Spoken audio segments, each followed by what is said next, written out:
welcome back to the Sunday Wire. I'm Patrick Henningsen, your host. Thank you for rejoining us. I mean, what an amazing conversation with Kareem Franceschi. I mean, we haven't had, a discussion like that with that level of granular detail about Syria, about his experience there. It's this very unique position that he had, very unique viewpoint, plus being from Europe as well and being, multilingual.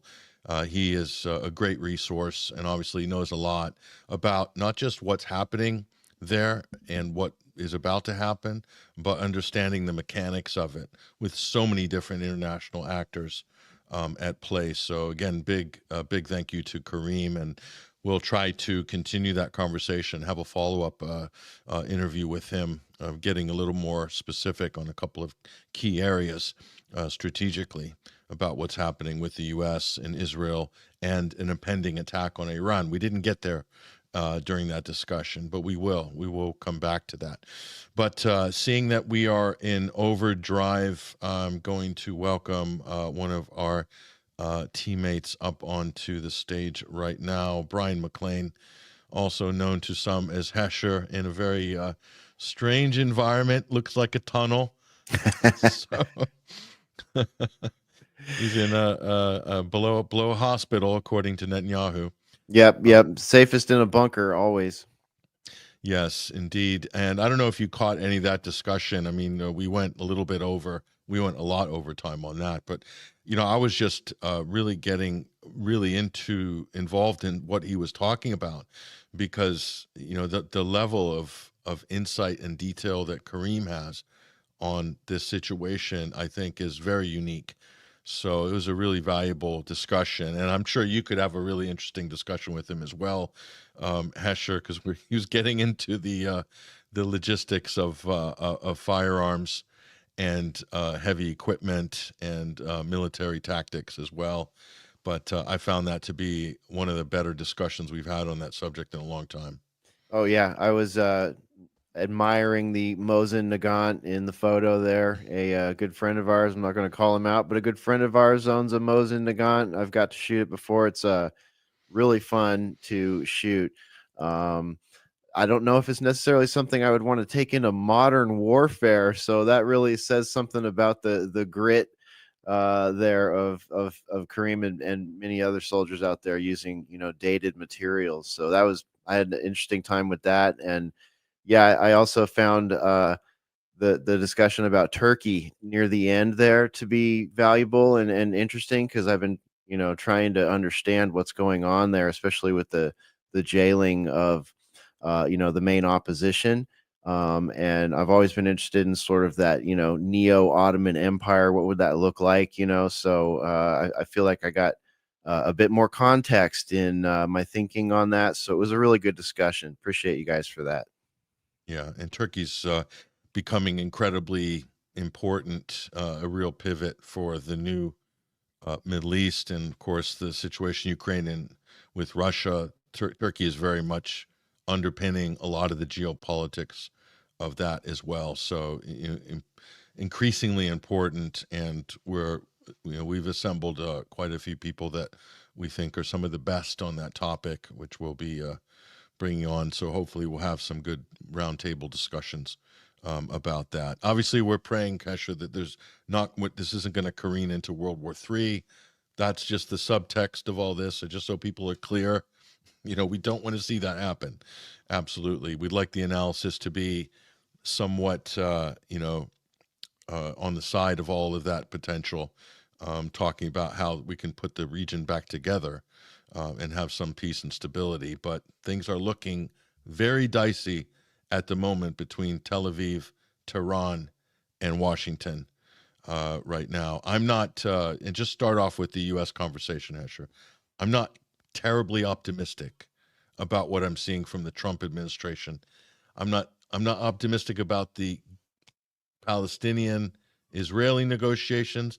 I'm not optimistic about the Iranian negotiations, nor the Ukraine-Russia negotiations. All three seem to be going south, with Mr. Witkoff, like the head waiter, juggling all these plates.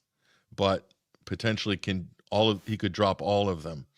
That's the feeling I get. I don't know what your impression is. Fox thinks Wickoff is the second coming of, he's the foreign policy messiah, that he's this amazing savant. I don't see it like that. I don't know if you get your thoughts on this. Yeah, Fox, they have gone into that mode that you've described multiple times on the show that they go into when when we have a Republican president, and they are just softballing everybody and pedestaling everybody. It's just like you know it's like a dog and pony show over there.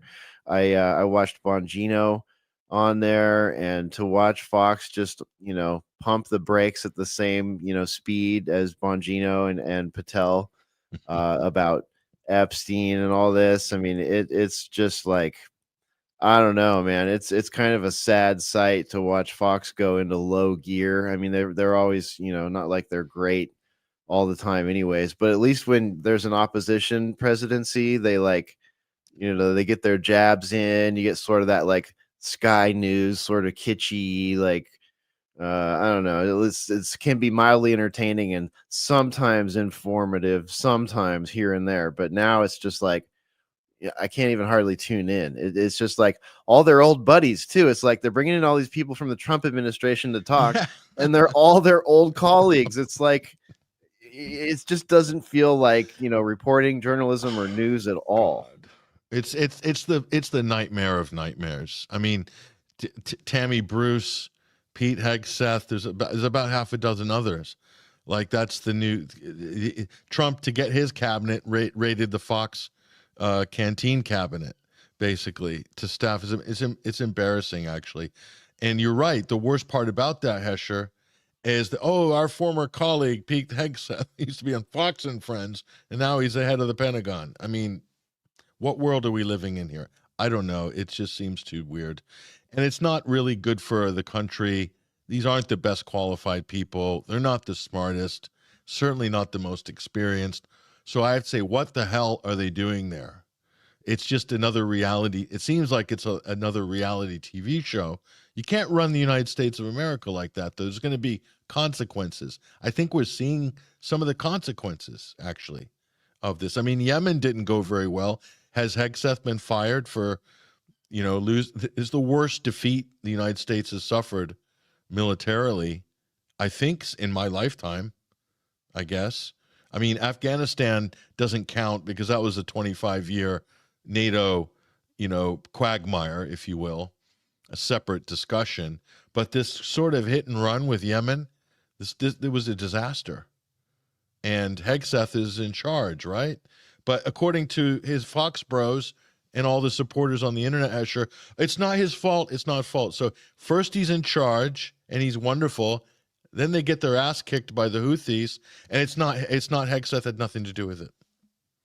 That's the thinking. There's so much circular stuff going on. My head is spinning. It's like all the time, and it's I don't know. It's gonna be. I have a pretty dark feeling when it comes to all of those negotiations that you're talking about. It's like some of the financial negotiations seem to be going well. Germany kind of caved this week a little bit, and that looks like that might actually do some of the things that people that are have their eye on finances are interested in. So that was kind of an interesting one. So I mean, are we going to have Porsches and VWs made here in the United States now? And there's that secret number again, that almost 500 billion this time with Germany there.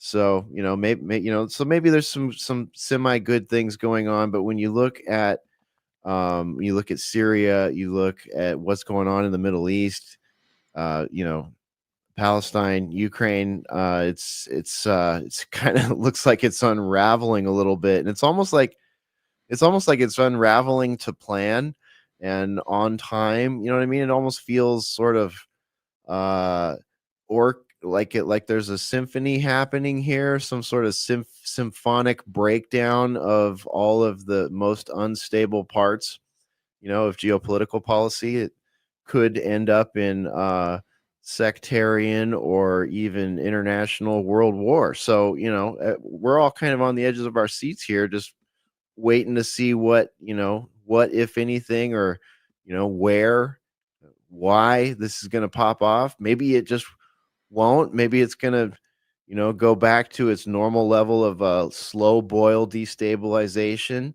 But it kind of sucks to feel like that would be the best thing that we can hope for. Yeah, yeah. I mean, the slow boil destabilization, long-term, low-intensity conflicts, those ones that we've become so accustomed to covering. This, the a part of it, the dismantling of the deep state or aspects of the deep state has, by Trump, has also created another problem. He's also dismantled his National Security Council and proper diplomatic teams, including translators on your side and so forth, like whole contingencies that would be deployed for, complex negotiations like the JCPOA. Okay, so Trump he's just got one guy. He's got one guy who is a billionaire from New York, and I tweeted this out, and this is just my base conclusion. I go by results, not talk. And I put this out, and Steve Witkoff. If you haven't worked this out by now, folks, this is who he works for right here. Okay, he does not work for Donald Trump. He works for that guy and that country, that lobby, and he was. It's my understanding, Hesher, and it's probably not going to surprise you. He was selected. He was pre-selected for his role, not by Donald Trump, by somebody else. And the same one that selected Pete Hegseth and Mike Waltz, and the list goes on. He was selected by the Israeli lobby. Okay. And the Israeli embassy, the whole Israeli conclave pre-approved this guy as the special envoy. So is it any surprise that they keep breaking down these negotiations with Hamas? Just they go and it reaches a crescendo, and then all of a sudden Israel goes, we can't accept it, and it breaks down. And then they go back again, more bombs, more airstrikes, more dead Palestinians, more babies blown to bits. And then another negotiation. Witkoff said, we got it this time, we've got it. And all of a sudden Israel says, no, we can't do it. And it breaks down. We're in the fourth cycle of this with Witkoff. I look at the results, Hesher, and I don't see any material difference. Not here, not in Ukraine, and certainly not with the Iranians. I'm happy they're talking with the Iranians, but this situation in Gaza has gone from bad to worse. It's really bad. And the situation in Ukraine isn't exactly going in the right direction right now. So I'm a little bit concerned with this guy and just the general way that things are being managed. Your thoughts on this overall? Yeah. A lot of the talking seems to be sort of running out the clock. I keep seeing this. It's like, okay, we're talk, and with some sort of loose agreement, might last 48 hours. Maybe it'll last a week.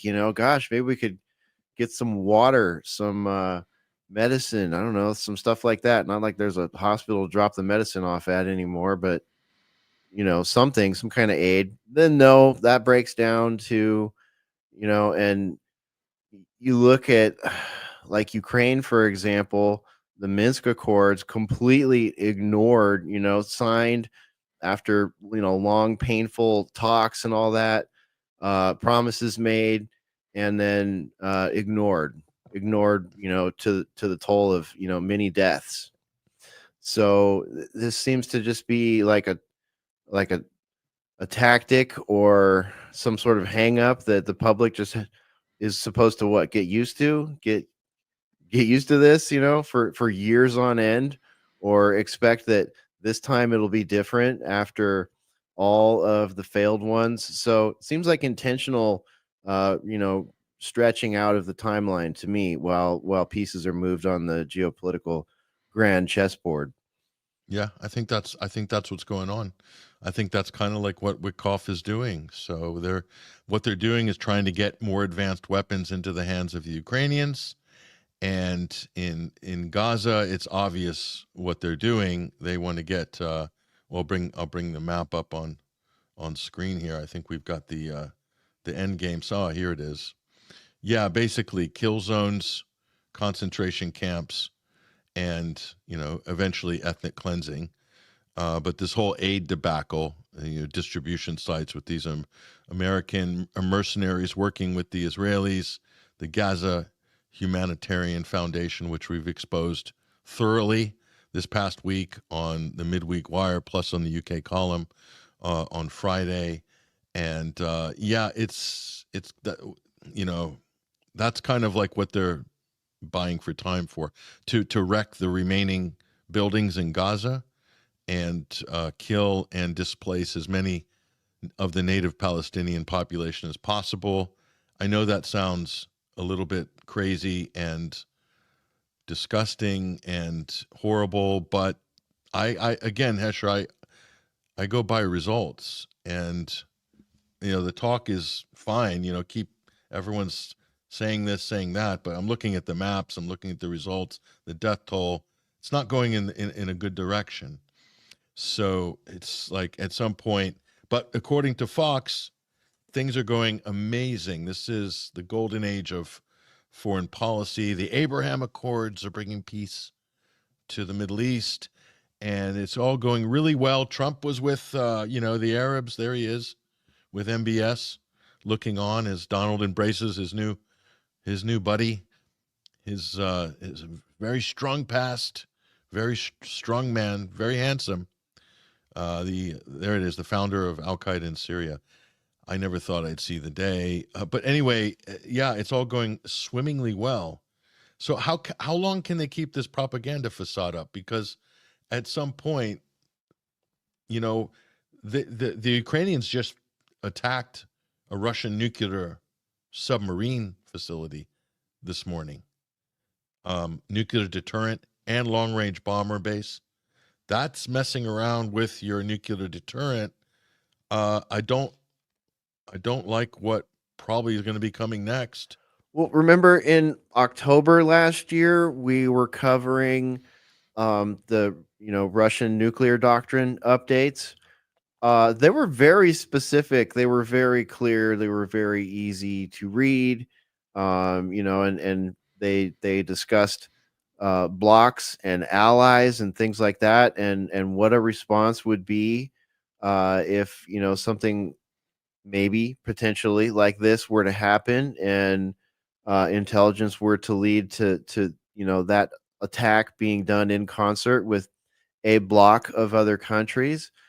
So if there were any NATO involvements there, NATO training, NATO tools, NATO ISR assets, whatever, that could this is it could be a big deal. It's the kind of thing that was talked about in that very clear document back in October of 24, if I recall. So, we had a couple of astute geopolitical hounds sniffing around this morning in our Discord, dropping links about that. That was what I woke up to. Spore cued me in. She said, "Hey, look at this."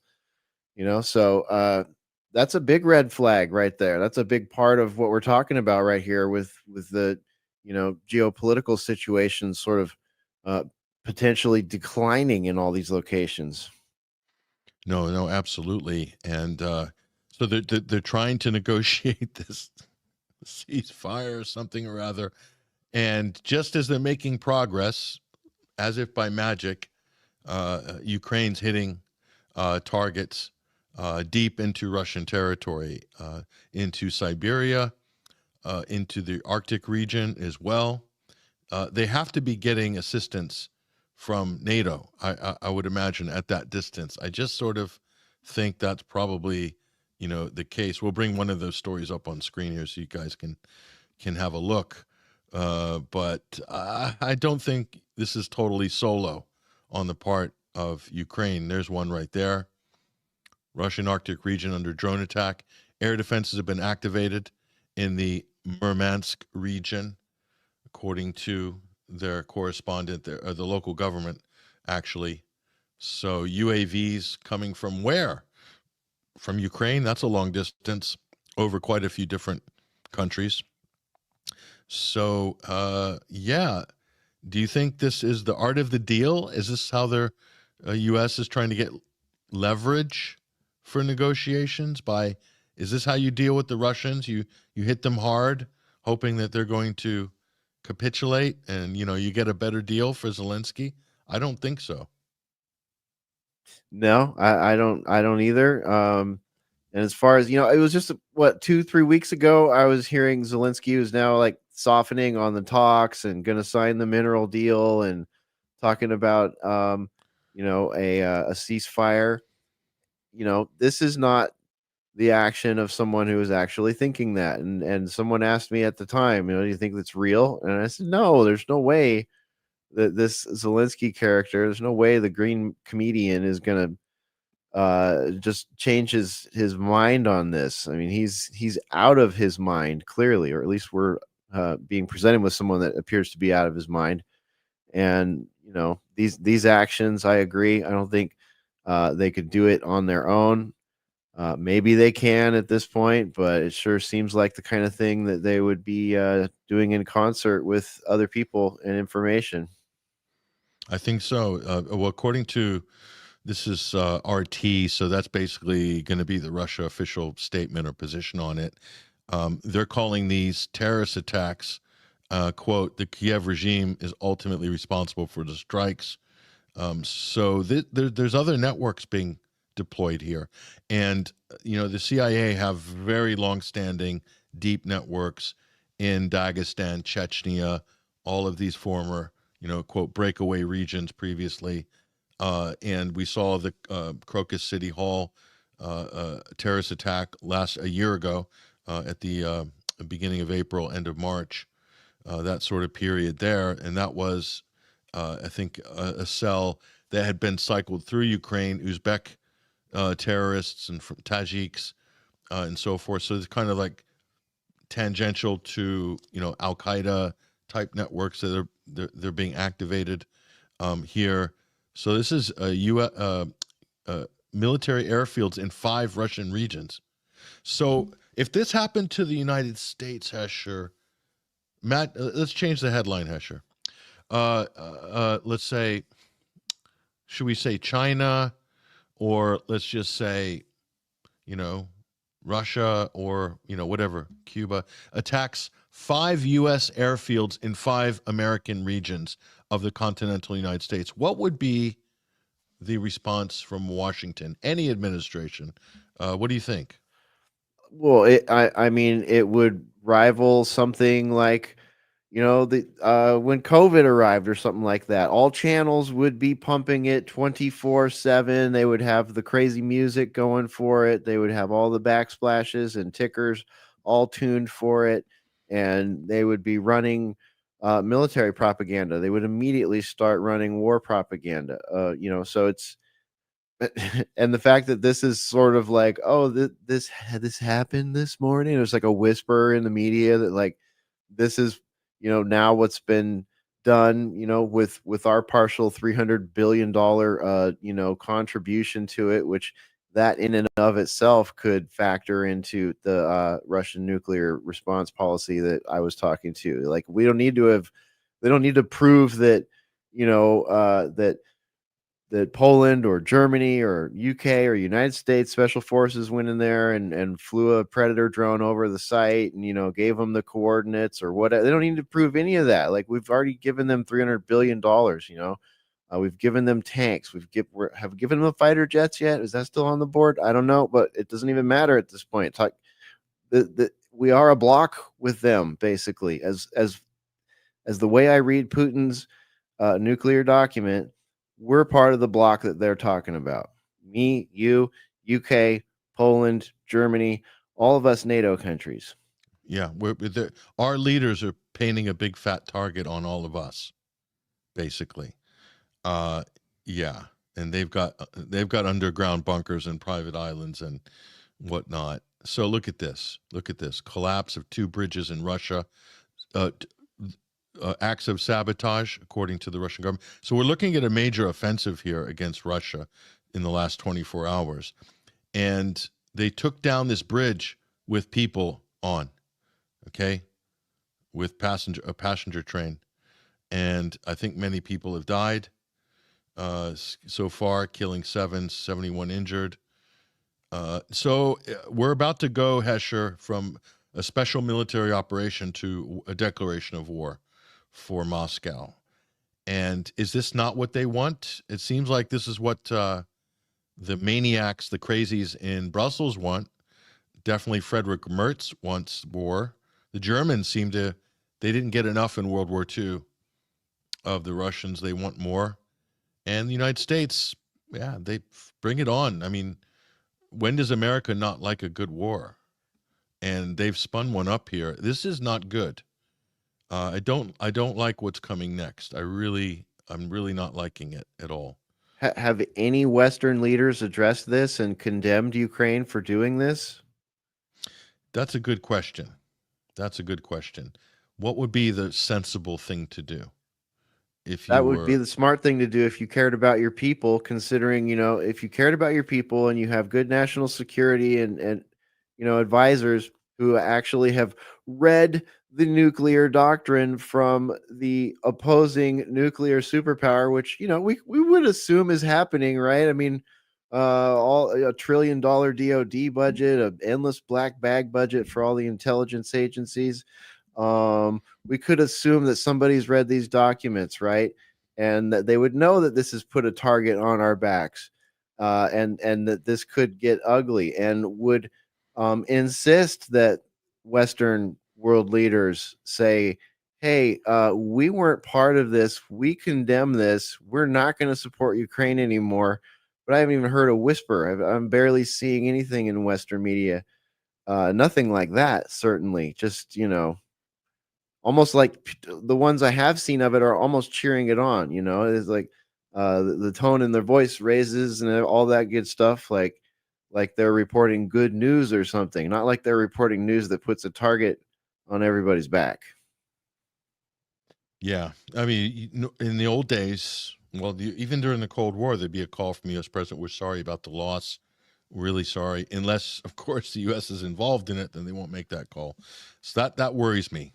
It does really concern me that the kids are in charge and there's no adults left in the room. And I'm no more confident about Trump's gang than I am with Sebastian Gorka and some of these psychopaths running around the White House than I was with the Biden gang, quite frankly. I don't see this group as that much better, given the chance. There's still some crazy neocons in there, as well as between the Zionists, the neocons, and so forth. So other news, let's just go down here of what's been up at 21st Century Wire. Federal judge says law used to detain Mahmoud Khalil is likely unconstitutional. I think he's probably going to win that case. That's going to be a huge egg on the face of Marco Rubio and probably Trump too, although Trump will hopefully be able to avoid that somehow. And let me get down to the interesting one here. Okay, I don't know if you've got a chance to read this, but this is a devastating takedown of DOGE by someone on the right, actually, Martin Da Silva. He's saying Musk fleeing the Trump administration. So a couple of things happened this week, Hesher, if you noticed. Okay, Musk announces he's leaving the government. He's leaving DOGE. He said, "Oh, it's only a temporary position or whatever." And the numbers in here are devastating. So he said he was going to cut $2 trillion back when this all started. Then he downgraded that to $1 trillion. Then he downgraded it to $150 billion. It's a big downgrade from $2 trillion.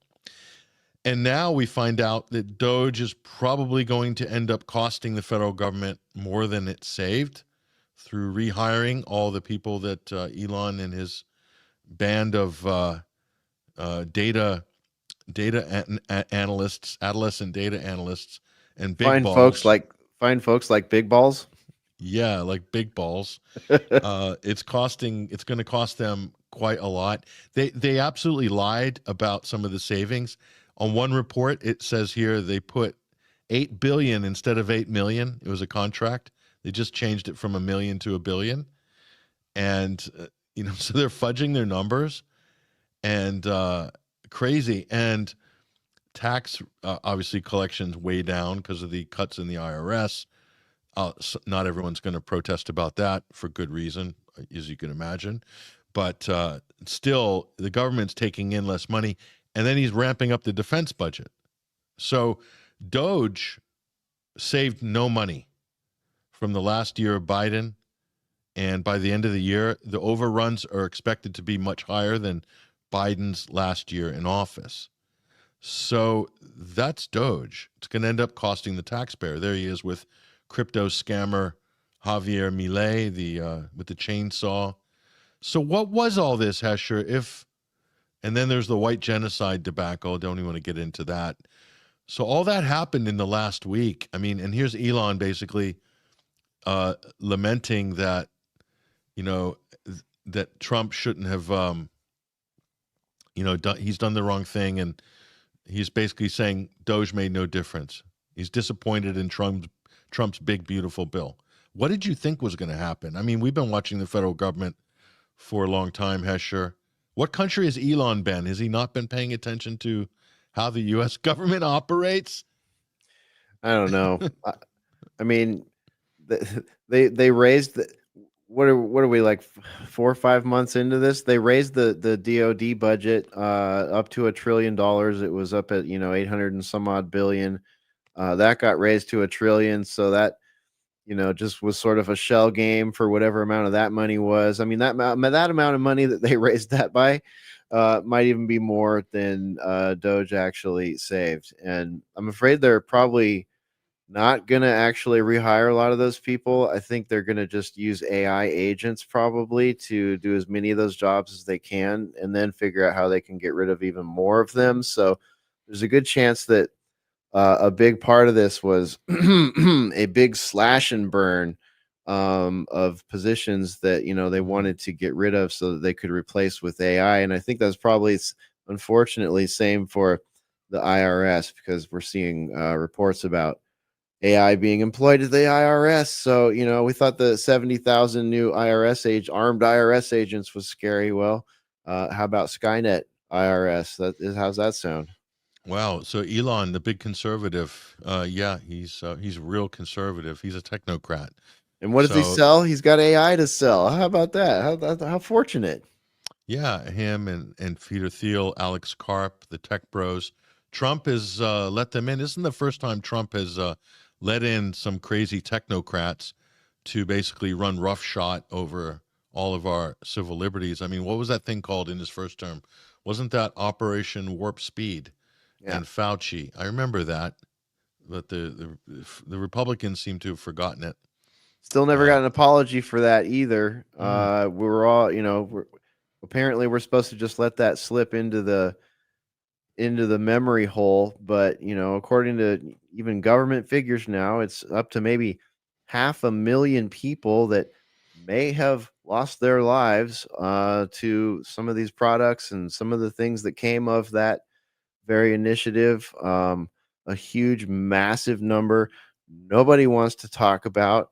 The CDC this week recommended to people that they cancel their travel plans unless they have a certain shot. Really? They want you to have the MMR, and if not, you should cancel your travel plans because it's so bad. So this grift is still going on in the background. RFK was here in Texas shilling on that very same product, not but 6-8 weeks ago or something like that, on top of some fake news, on top of a couple of dead young girls. So that whole thing has been bothersome to me. I'm seeing the sort of pandemic industrial complex rearing its ugly head with some fear prawn this week in some of the headlines. Yeah, and they also announced a new variant. COVID variant has been launched. I don't know if you caught that, the B1.11, whatever the hell it is. I mean, it's just stupid.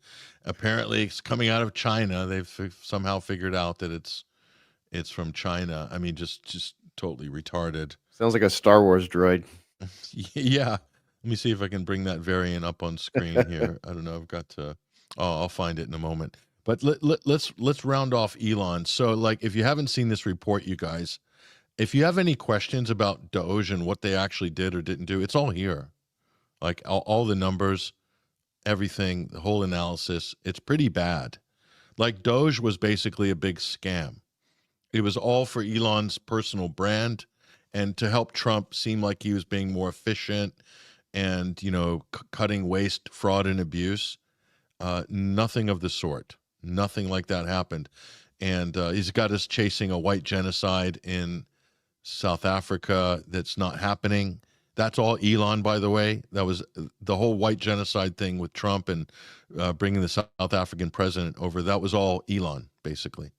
He was the main organ, and apparently it didn't go well. So isn't it funny that he's being kind of politely kicked out of government? But there's other stories that emerged, Hesher, this week about Elon. There's a whole bunch of other things. One of them is this one, and not that this should surprise anybody. It certainly doesn't surprise me. But the New York Times ran this story that Elon basically was whacked out of his head on drugs during the campaign. Now he's admitted he takes ketamine and what else? He's probably on like Adderall. I don't know what he's admitted, but ketamine, I remember hearing him say that he took ketamine for therapeutic purposes or something like that. I mean, that's a pretty powerful horse tranquilizer. And ketamine, it's for horses, so put horses down. It's powerful stuff and hallucinogens. He's smoked pot on the Rogan show. That was fairly lightweight, but he does all this other stuff. And his behavior you remember the inauguration rally where he was jumping up and down and saying he's going to plant flags on Mars and how cool that would be. And it was very cringeworthy. And all of this carry on in the White House. And like how much of this was like under the influence? That's the question. Now, of course, he's denying any of it, but it's sort of concerning, Hesher, because he's parading around his 5-year-old son. Is he on drugs while he's in the White House? And then something else happened this week, Hesher. Elon showed up. Look at him. He's got a black eye there. He's got a black eye. You see that? Now, he was asked by the press, how come you got a black eye, this clown, Elon Musk, and he blames it on his 5-year-old son. He said, I asked X to punch me, and turns out when a 5-year-old punches you, you get a black. That's impossible. Have you seen how small his kid is? Yeah. If his kid could pick up a frying pan and really give it a good swing, maybe he'd get a black eye, but not his hand. His hand is like, a spoonful of pasta. There's no way he got a black eye. Is it possible, Hesher, that Musk, would his baby mama smacked him and he's blaming it? He's using his kid because he's used his kid as a human shield already for media purposes. He always leads with his 5-year-old ex for the photo ops to make him look like a family man. He's clearly not a family man, obviously. So he does use the kid, and he is pretty ruthless about to make his PR better. He uses his kid. Like he's already shown he's pretty shameless. The jovial Elon Musk there joking around. So funny. Yeah, his kid gave him a black eye. Do you believe that? Does anybody believe that? Not getting any challenge from the Fox News crowd. I think they got a little, I don't know if this is a good shot of the black eye there. But I think one of the baby mamas punched him. Who else Maybe would have Grimes. who else? Yeah, I was going to say, who else would have access? I mean, he says he's had multiple assassination attempts on him. He's got security around him at all times, I'm guessing.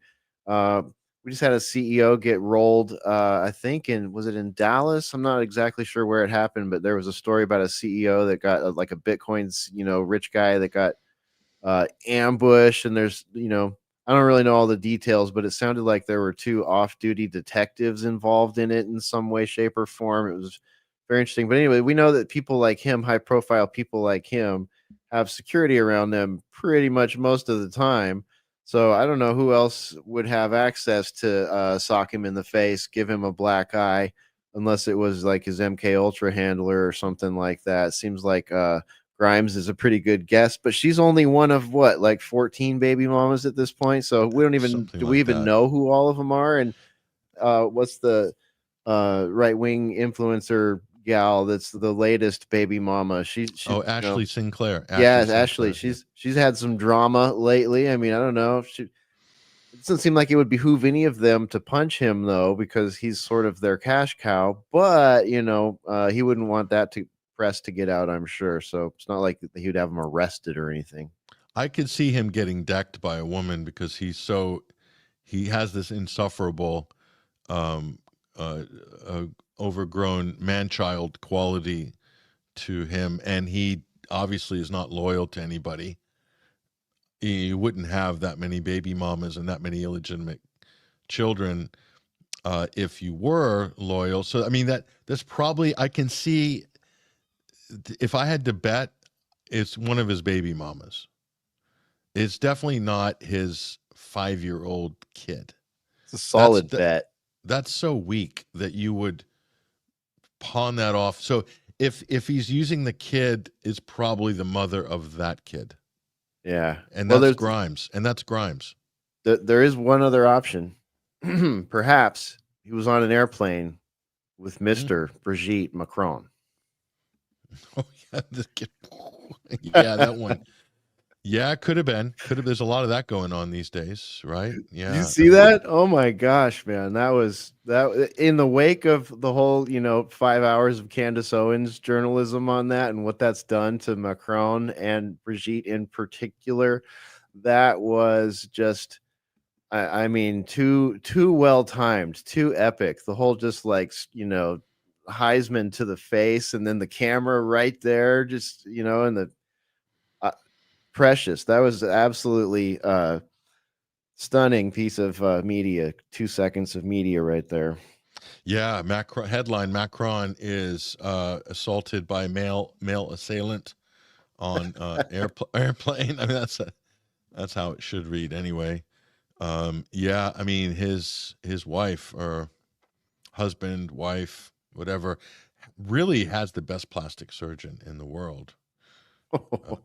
I think. I mean, that's the top of the top. Something to aspire for. Yeah, for sure. That's the best of the best. I mean, nobody is even close. The waiting list is probably years to get that one. But the world of the nip and the tuck, the lifestyles of the rich and famous, as Robin Leach used to say, the great Australian TV presenter. You remember Robin Leach? Yeah. Yeah, back when the rich and famous didn't look like the Crypt Keeper. Yeah. So, it's been a busy week. So Elon said his famous last words were, "This isn't the end of DOGE, it's just the beginning." Those are like famous last words. I've heard that so many times before something totally collapses. It's not the end, it's just the beginning. And then all of a sudden, I think that's the end of DOGE, basically. And I think that's the end of Elon in government. And yeah, I think it crashed and burns. Trump's got to make it look good. He's got to keep things okay. I mean, it's not a good look. A lot of problems were caused. A lot of feathers were ruffled, and it sounds like, just looking at the data that Elon was putting out, how a lot of it was falsified, and these big rounding errors like 8 million to 8 billion. I mean, these aren't the mistakes that genius wonder kids make. This is very careless and unprofessional. And then the whole point is the budget wasn't reduced at all. In fact, it's expanded. So what was the point? Good. I got a great story for you. I have a friend who was working on a government contract as a IT guy, right? And he was no fan of Biden, to put it lightly. And when Trump was elected, he was very excited. and then he got doged. He lost his job in the DOGE, and it was like a sad irony. You know, he was like, "Well, I'm glad Donald Trump's the president and not Kamala Harris, but this sucks to get doged." Well, he just got doged. Yeah. Right after Trump came in, it was like, here's your parting gift for your vote. You get fired. So that's a verb. That's a verb, sort of like a verb, I guess. Yeah, I guess so. Yeah. I haven't really heard anybody use it, but I think I might have just coined it. You did. At any rate, and it was right after these big wins, right? Like he works on an installation where he had experienced 4 years of all the crazy CRT and DEI, and they added all the extra training and to sit through all these training modules, and culture. They changed the culture on the base pretty much. And then right before he lost his gig, they put an email out to the entire base saying, no more DEI, no more CRT. These positions are gone, and this is not allowed here anymore. So he went a few months without work, and then he got a contract back over there to go into the system and remove and fix the gender field so that it only says male and female. They had to go take out all of the 23 other check boxes, cat, non-binary, whatever, all that stuff. So it's just been such a wild, like, weird turn of events for so many people. This is not the outcome a lot of people expected. Wow. So you got a database, clean up the database contract there. Well, he's in gainful employment there.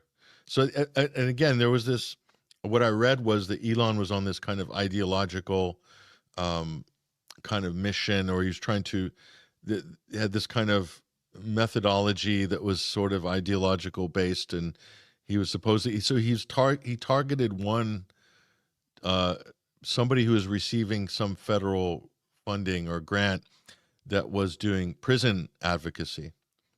And because I forgot the name of the actual group, it's in the article that we showed up on the screen, but he went after them and basically wanted minders to be at all these organizations to watch them and to see what they're doing, if they're being woke or not, or something like this. I mean, it just got to kind of an extreme level, and one of them hadn't even received any funding this year, but they had received it the previous year, didn't get this is before DOGE arrived, and then his team wrote that up as one of their accomplishments, that they cut funding, but they never got funding to begin with, but they counted them as a cut. All sorts of stuff like this. I mean, it very unprofessional, very kind of slapdash, ad hoc, as you'd expect. A lot big promises and not delivering that much. Definitely not to say, when you start off with $2 trillion and you put that out to America, most of the Fox crowd believe that he cut $2 trillion. If you polled them right now, how much do you think, multiple choice question, they'd all pick $2 trillion. Maybe the other half would pick $1 trillion. Nobody would say minus 50 billion, like that he added money to the budget. No one would say that. So the propaganda worked, and his reputation among the base is that he was this revolutionary, efficiency, and it was all front loaded. Remember at the rally, and Trump comes out and Doge, he's going to be doing Doge, and it was all everyone's Doge, the merchandise, the dogs, the T-shirts, the hats, the Doge father, all this stuff. Nothing.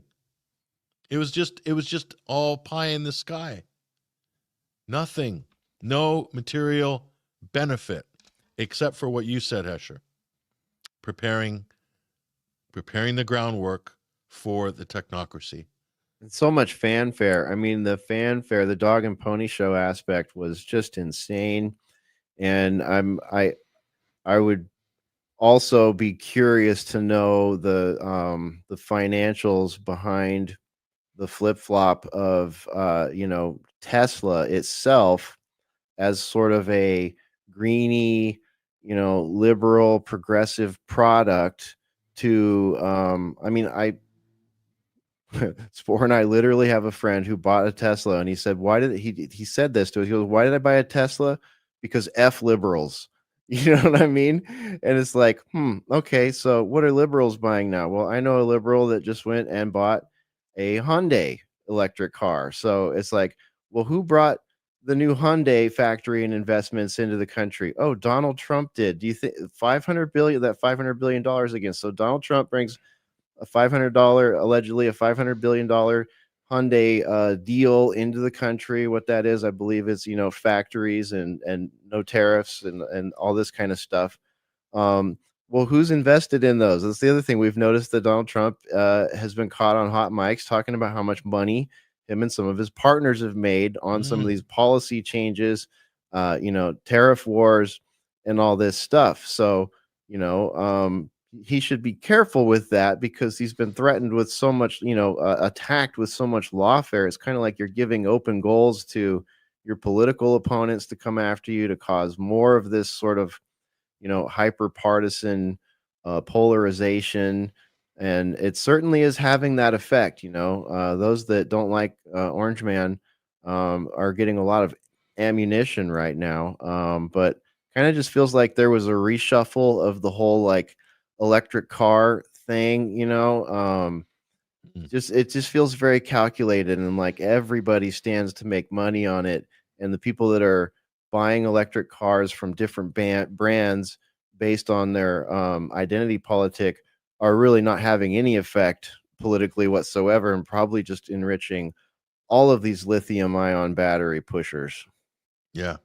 Yeah, a little different, spreading out the market a little bit. And so Elon's he's done what, he Tesla propelled him into the stratosphere. It's given him the capital, all the leverage to do everything that he's doing. But people forget Elon Musk backed Joe Biden in 2020. He backed that senile corpse in 2020, and the election fraud and all the other electioneering and so forth, ballot harvesting, all that garbage. And Elon backed Hillary Clinton in 2016. Yeah. Elon, you backed Hillary. You backed Obama twice, 2008, 2012. And I think you backed John Kerry in 2004. Don't blame you for that. I don't know if Elon voted or not in 2000, but if he did, he probably voted for Al Gore. Just saying. Yeah, very likely. I'm just saying, because it's all about the Green New Deal. That was Elon's New Deal. That was all the rage and in that election. All that like the electric car was going to save the climate. Total, absolute fraud. But that's how he became the richest man in the world, was on the back of the fraud of the climate change hoax, of the Green New Deal, technocratic potential global takeover, which is still in play. That's how he became the richest man in the world, on the back of one of the biggest frauds, hoaxes, and power grabs and technocratic World Economic Forum buttressed agendas. That is Elon Musk. He's Klaus Schwab's greatest achievement. And he just suddenly pivoted, 8 months ago on the MAGA train. And then the rest is history, folks. So I'm just saying, he's the cult. I've been trashed on X, my account's frozen. My followers are going, they're removing followers at a rate of, I don't know, hundreds per day from my account. Probably because of my criticisms of Musk and Trump and everything like that. Who knows? But he's got an army of trolls. They're all anonymous sock puppet accounts, I noticed. So, with 20 followers, 100 followers. The biggest one had 600. And people are saying, why don't you lay off him? He was a homeless immigrant when he came to America. Lay off. Elon's a Leave homeless Elon immigrant. alone. He's just a homeless immigrant, they said, and now He's he's the made it. richest man on the planet. What are you talking about? He's Horatio Alger on steroids. Somehow, like it, it's like his dad didn't have a diamond and emerald mine or whatever. He probably had a handful of stones, and that's how you transferred cash out of the post-apartheid South Africa, or wire it money laundering organizations via Israel. That's another way you get capital out of South Africa into your Silicon Valley startup venture. So, but yeah, rags to riches. Leave him alone. He needs a safe space. Don't pick. No, the other one I got, Hesher, was, why are you so cruel? He has autism. I got that one too. Oh yeah, that's a favorite people love to wing out these days. Like people, it's so insulting too, as though like people with autism can't be held responsible for their actions or their words. Are you kidding me? There are so many people that are on some sort of spectrum, and autism spectrum, and don't that doesn't mean that they're not, to be held accountable for their words and their actions. And it doesn't mean that if you criticize them that you're just doing ad hominem for the heck of it, or trying to, belittle them in a mean sort of way. Like we're talking about things that affect all of us here. Yeah, because he comes out and basically attacks liberals, Democrats, blacks, South Africans, whatever. See, he's going after everybody, but you're not allowed to criticize him according to his base. So he's allowed to do full frontal assaults on everybody on a platform he owns and he makes you follow him. Even if you unfollow him, you still have to follow him. If you unfollow him, you just see him more. It goes to the top of your feed, and you can't criticize him. So it's like, you remember that if you complained about Facebook censorship, it's a private company. Mark Zuckerberg can do whatever he wants, and the right we're all livid over that cop out. And now they're doing the same thing. Well, if you don't like it, it's Elon's platform. It's a private platform. Same argument. The amount of convergence on those sort of like whiny liberal talking points is staggering, in the MAGA base, the true believers, the trust the planners. It's just like all the conspiracies have converged, and all the blue anon is turning purple and on now. It's really nutty. I don't know, these guys. I mean, if they could only hear themselves, And one guy said, I've been called a Democrat, a dumb Democrat, whatever. And I'm looking at some of these accounts, like they just got on the platform in 2022, 2023. So I sent him an article from 2016 before the election, calling out the DNC hack as fake, and that Trump was being, wrongly persecuted for Russiagate. So I was, I was supporting Trump in that sense before all these people were even on the app, but they're attacking you, they just assume that you're, a pink-haired, progressive, just because you're criticizing Elon or Trump. And it's, I don't know, that's kind of where we're at, I think, with U.S. politics. It's getting pretty polarized in that respect. Yeah, I'm afraid the attention span is really low for a lot of people, and even people that thought they were, highly politically tuned in the lead up to this administration. It's like there's a lot of Timothy Leary tune in, drop out going on right now. I don't know if the LSD is involved, but these days the MK Ultra lives in the LED screens, not in the LSD so much. So a lot going on with Elon. It's it looks like he's out of the picture for a while. He's probably got some other kids to deal with, and baby mamas, and NDAs to sign for his dates. Yeah, he's got video games to play too. He has to maintain that top slot on World of Warcraft or whatever.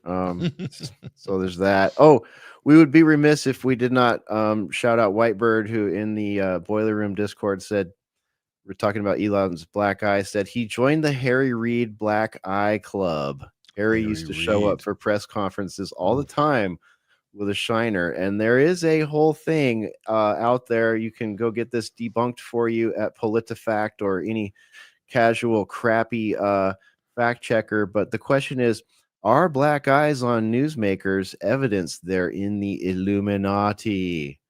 And PolitiFact says no, sometimes they're just clumsy. We're going to do a quick fire comment round, Hesher, because we're just getting slammed with comments here. I totally forgot to bring in this part of the segment before we convene this week's edition of Sunday Wire here. Jokers for you: Bill Gates, Steve Jobs, Wozniak, Larry Ellison were all chosen as teenagers at the very same Xerox Corp think tank in the Bay Area. Interesting. We might have to follow up on that. I've heard that before. Yeah, You have? Think like World Economic Forum Young Leaders, like an older version of it. I've heard this. There's might be a there. Yep. Deep State handpicks these people who they think are safe and easily controllable to become poster boys for global capital. Yeah, I could see that possibly. Definitely. Elon does kind of fit that profile. Certainly, I would say so. Yeah, and if they step out of the line, they get donkey punched at a Diddy party right in the eye. And Jokers for You is on a roll here. Bezos and Musk are both psyops and assets from the beginnings of their career. They are vetted as teenagers, no joke. So he's going deep on this one, Hesher. You could throw Zuckerberg in there too. We could make a list that would go on and on this afternoon.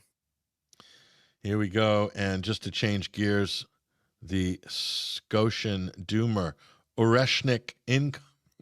You are a doomer. I know, though, right? Yep, I know. Yep.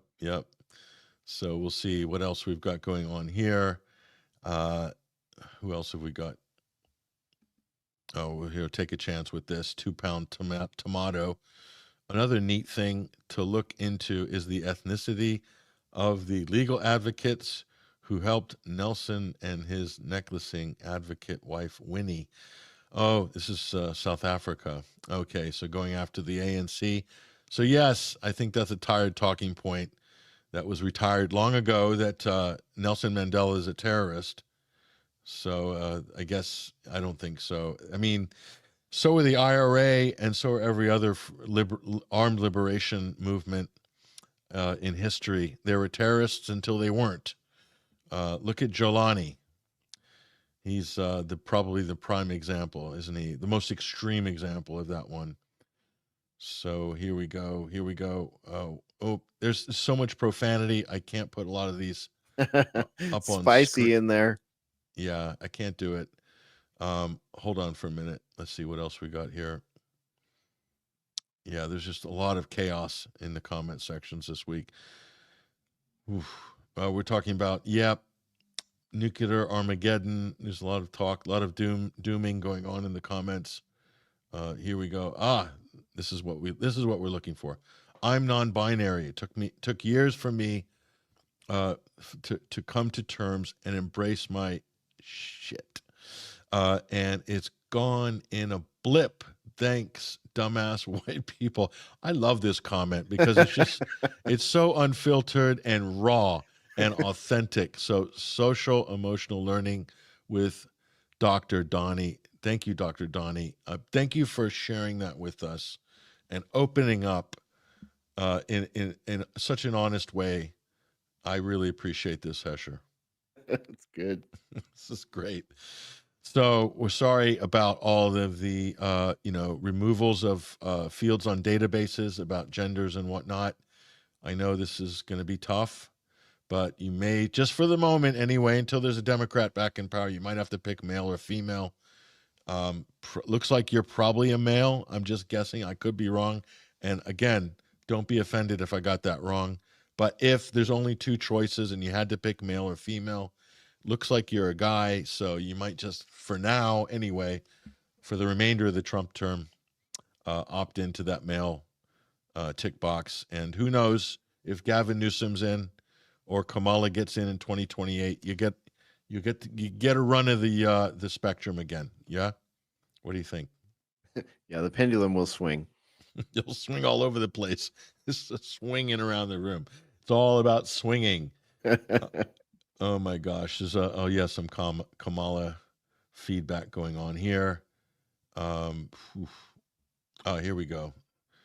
ZP's app's always good for intelligent comments. Our biggest problem is the downfall of our judicial branch.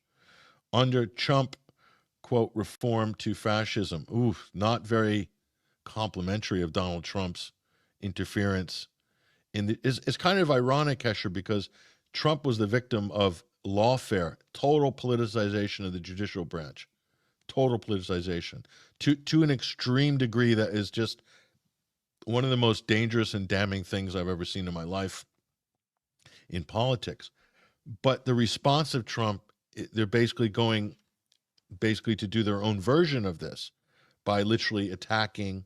Well, I don't think they're doing it very wisely, because it's going to create a really heavy backlash if they go out of power in 3 years or 4 years.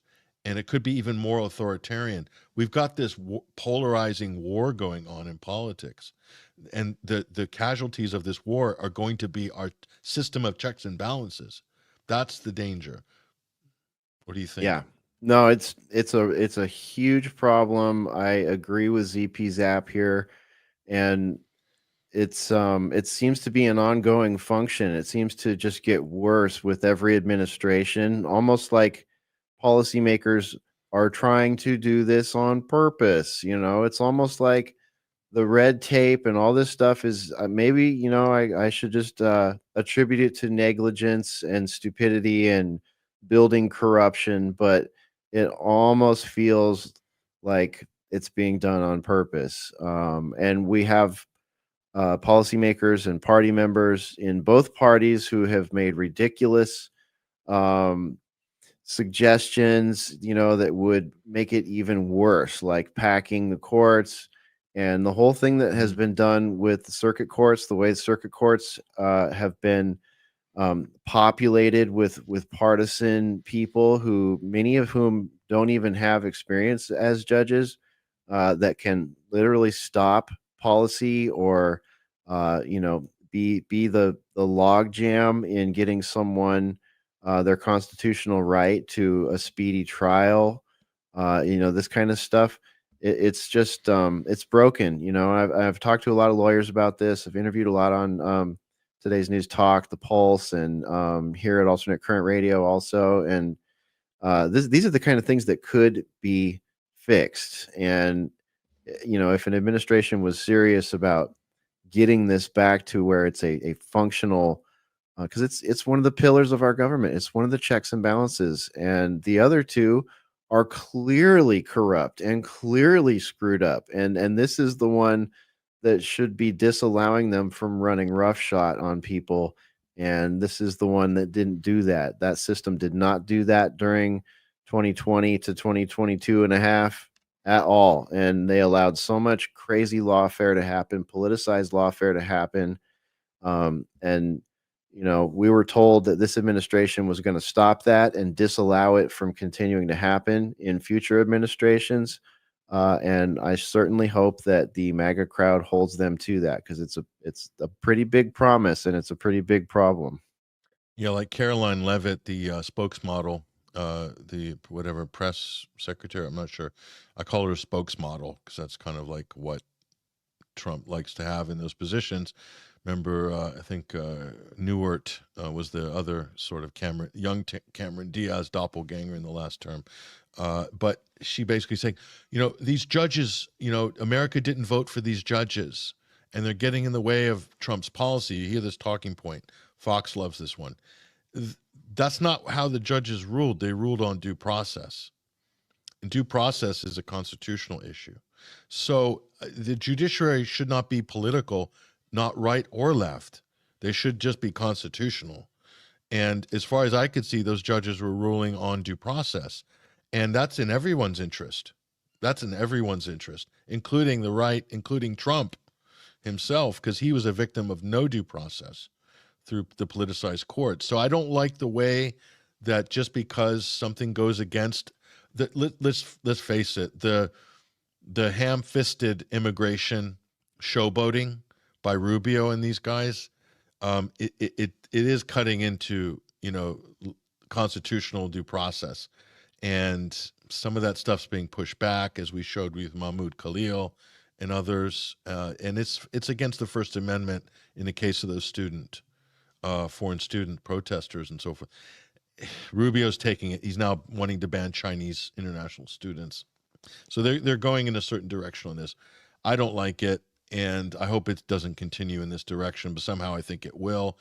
The Dark Commission's got one here. The difference, you'll like this, Hesher, being a science fiction fan. The Dark Commission at Pandora Chaser 2. The difference between Musk and me, he says, is that he's read the same sci-fi books I have, but he's got the money.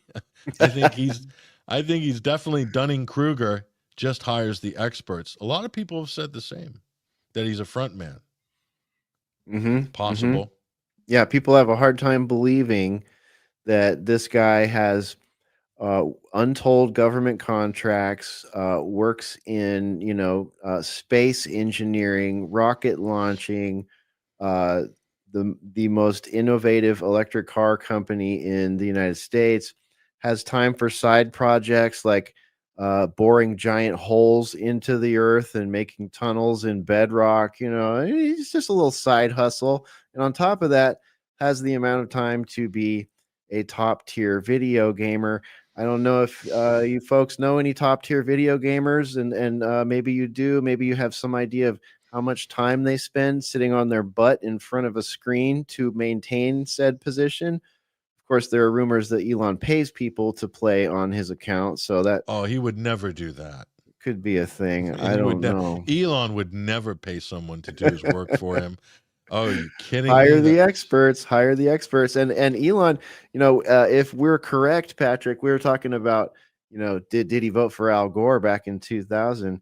I don't know, but I bet he probably did. But one thing that he did do properly was he watched what Al Gore did instead of what Al Gore said, because Al Gore said all these areas were going to be underwater in 10 years, yet he bought mansions in all of those locations. So Elon cued into that and he said, oh, look at all this money that's being made on this hysteria. Maybe I should look into these batteries a little bit more. Where in Africa can I get lithium and other, cobalt and other stuff? And then we all know how that story goes from there. Where can we get Congolese children working at 5 cents a day to go down in the pit for cobalt and whatever? And to fuel the electric car revolution. Yeah, wonderful. I love this.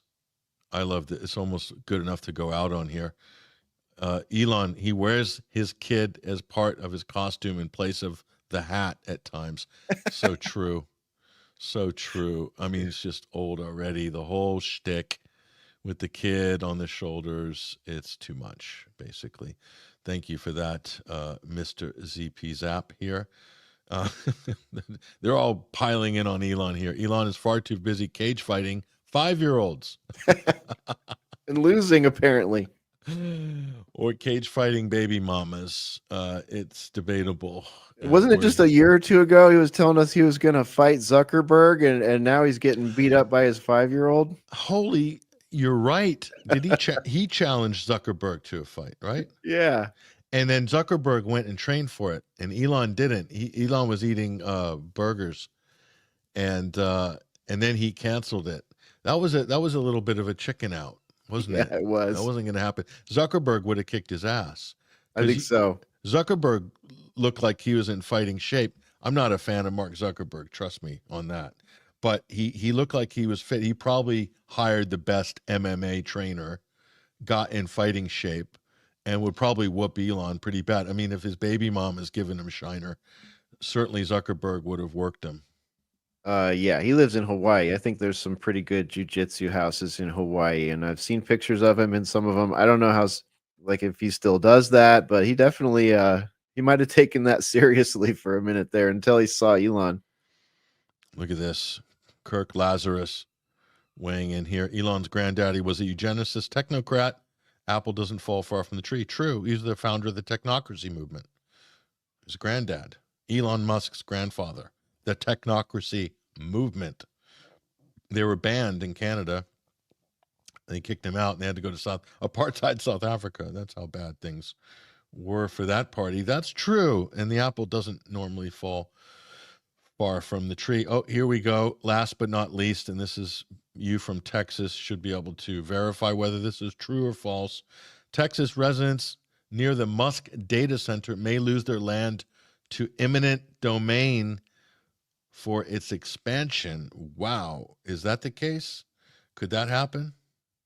You know, the way Greg Abbott behaves in this state, I would not be surprised at all. I just got a big data download a couple weeks back on his involvement in the creation of this whole. We've got all kind of issues with housing developments that have been created, and we're, you know, the typical American thing. Something I used to see in California a lot. Oh, we're going to develop this land right here, and it's going to be what we like to call low and middle income housing track. You know, it's going to, you know, we pass it through, we get all these extra waivers and stuff. Well, Greg Abbott highly involved with the company that set that up, and Greg Abbott was the one that petitioned the government for them to get in on I can't remember, the opportunity zone, get it labeled as an opportunity zone, which means they don't have to pay capital gain taxes, means if they set up businesses there, those businesses don't have to pay capital gains taxes. And then they moved a whole bunch. They had one community further up north in Texas that they were saying was going to be all the advertising for it was like it's an Islamic neighborhood. It's, you know, and of course people hit the roof when that happened. And then there's this other one closer to Houston. It's like 700,000 acres of land or something like that. And it's just this huge crime zone. And Greg Abbott goes around and talks about how terrible it is. How did this happen? Well, he's the one that worked with the land developers who are, you know, millionaires that dine in his mansion multiple times, you know, that do investments, you know, they all do investments together. And they, you know, it's just so corrupt and stupid that I would not be surprised if that was the case. There's a lot of selling out going on here in the background. Yeah, sounds like it. Sounds like it. Well, oh, in my opinion, Gore was given the green gold mine for not contesting Florida. You're probably correct there. They made him Interesting. They made him the Green King, as that was his payoff. So he became a hero, got a Nobel Peace Prize, got an Oscar or some kind of award or whatever. But we're going to end it with this, Hesher, and thank you for your comments and your analysis on all of these topics. We really appreciate it. But we have to end on this comment because, as we were talking about the source of Elon's black eye, Kirk Lazarus says Amber Heard headbutted Elon. It's probably true. He probably made a pass at Amber Heard. I'm sure. I'm sure. Who knows? Maybe she signed an NDA. He's like, I watched you in court. You're pretty freaky. You want to hang out? Yeah. You want my seed? Kind of thing. That's what he does at parties. Apparently, goes and offers to father. Got plenty of beds you could drop a grumpy on in my mansion. Would not be surprised, but yeah, that would be funny. That would be a great scene, actually. Maybe someone could do an AI. Let's not get into AI videos. Anything is possible now. That's kind of freaking me out. Are you seeing these new ones, man? We were talking about them on Boiler Room last week. My goodness, the new Google engine for text to video is I saw it. Absurd. It's absurd. Like we are at that, we're approaching that moment now that what was it, former CIA director William Casey or deputy director William Casey said, where we'll know our disinformation campaign is complete when none of the people know what is real anymore. I mean, is that what he meant? Are we there? Is this some sort of inflection point we're about to pop through here? What kind of problems are going to come from this? Hesher, take us out with your programs this week. Where can people find you, listen, and watch? All right. Boiler Room will be live on Thursday at alternatecurrentradio.com, streaming live on Rumble. X, and YouTube currently. Audio archive up at Spreaker, but you can find your entryway into all those things at our website, alternatecurrentradio.com. If you want to support us, we got support links, donation links. We have a store, we got merch, we got all that good stuff. Like, share, subscribe, all that stuff. Comment. Great to see everybody in the chats today. Thanks for hanging out with us. It was hard to even keep up with it today, but I saw a bunch of great comments. I'm glad we got to go through some of them. Same to our friends in the 21 Wire chat and in the Boiler Room Discord and over on the Rumble chat. Lovely to see everybody. Hope you have a great rest of the weekend. We'll see you at alternatecurrentradio.com in the Boiler Room Thursday night around 9 p.m. Eastern. Yes, indeed. And we still live on the Pulse, Hesher?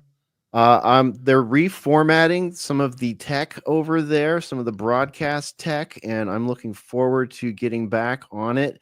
But for now, last I looked, Pulse Radio 2, where I was broadcasting, is being worked on. So they got the hood open and they're working on it over there.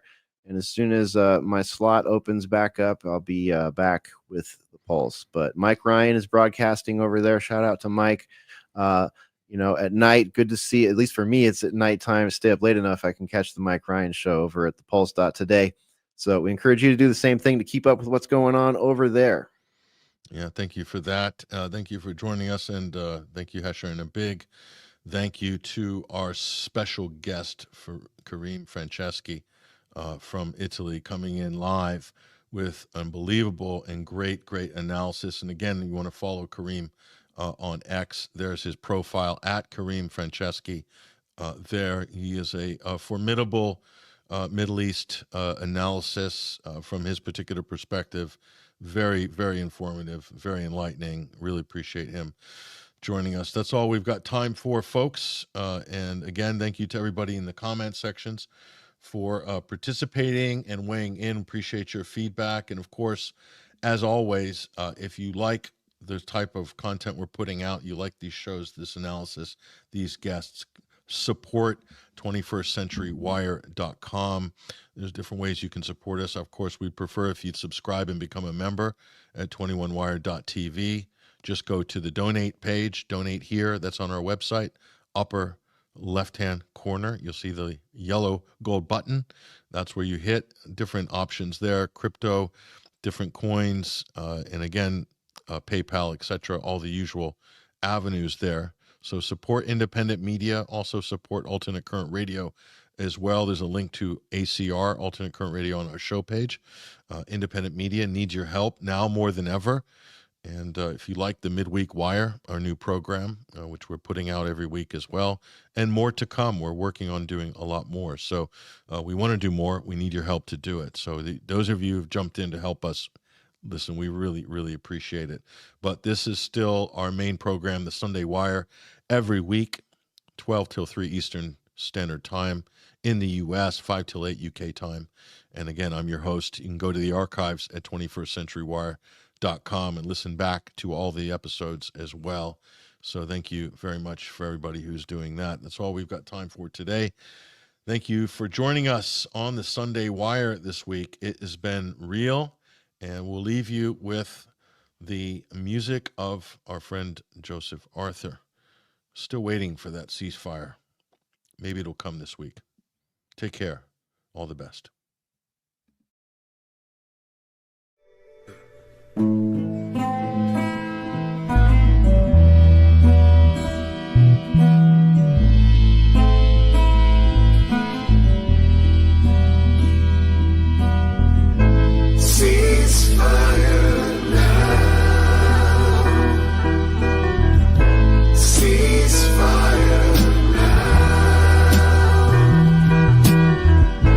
See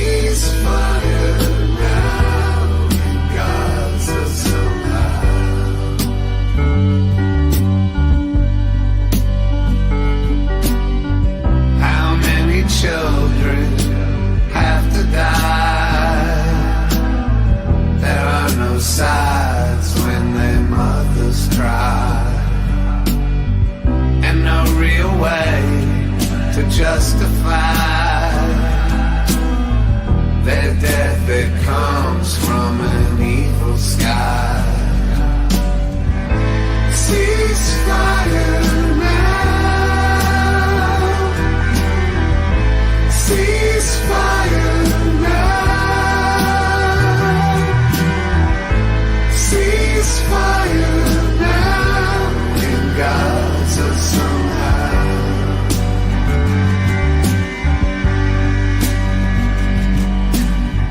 Damaged like a nuclear bomb. Dresden in a kill box. People can't escape. They're told to leave, but where can they go? A genocide, some think it's biblical fate. Ceasefire now. Ceasefire now. Ceasefire now in Gaza somehow.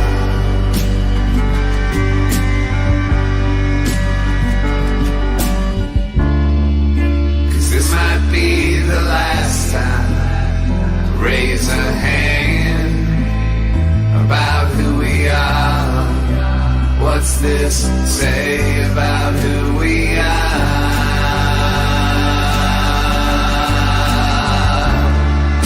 Cause this might be the last time to raise a hand about who we are. What's this say about who we are?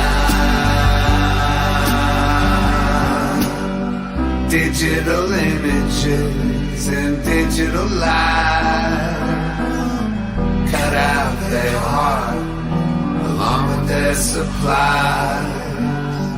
The propaganda leads to dehumanize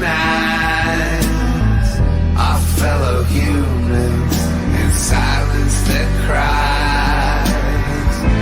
Ceasefire now. Ceasefire now. Ceasefire now in Gaza somehow.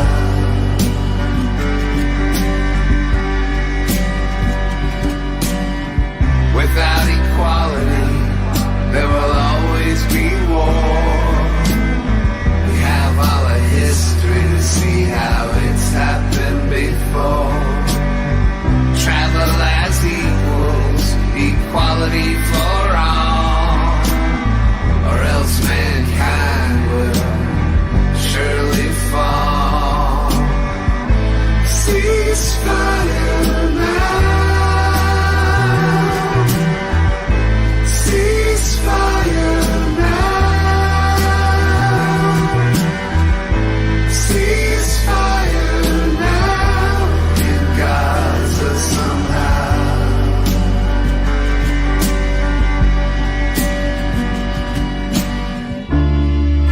Cause this might be the last time to raise a hand about who we are. What's this say